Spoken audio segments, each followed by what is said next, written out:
South Africa is in a process of considering if there is a need for law reform in relation to adult prostitution. It is considering legalizing prostitution and brothels, being a household place used for prostitution. This could hurt victims of human trafficking. How so, you might ask? Let's explain. Meet Law Enforcement Officer Larry. He has a brothel. Meet Enigma Shadow Man, the manager of the brothel. Internationally, slavery is defined as exercising powers of ownership over a person.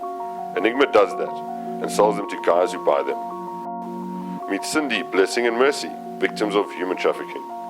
Like so many others, 2 are below the age of majority, 2 were sexually abused in childhood, 2 suffer from post-traumatic stress disorder from prostitution equivalent to that of war soldiers. They are all poor.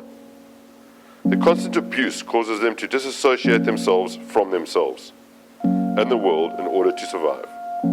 Enigma recruited them by force, fraud and coercion, abuse of power and abuse of their position of vulnerability for sexual exploitation.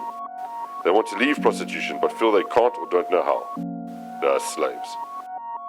If prostitution and brothel keeping is illegal, then Law Enforcement Officer Larry can get a court order to enter and search the brothel. Find Enigma and question any person there.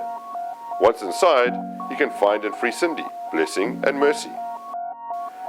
If South Africa chooses to legalize prostitution and brothel keeping, the scenario is very different.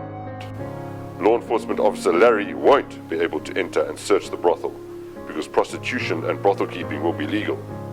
Because it's legal, he can't enter and search, so he won't be able to find and free Cindy, Blessing and Mercy. They will remain slaves to Enigma. He will keep profiting from using them. If we just watch and do nothing, we share responsibility for those perpetrating it. The only way is to stand up against it with our words and deeds. The legislature will propose draft legislation and call for comments.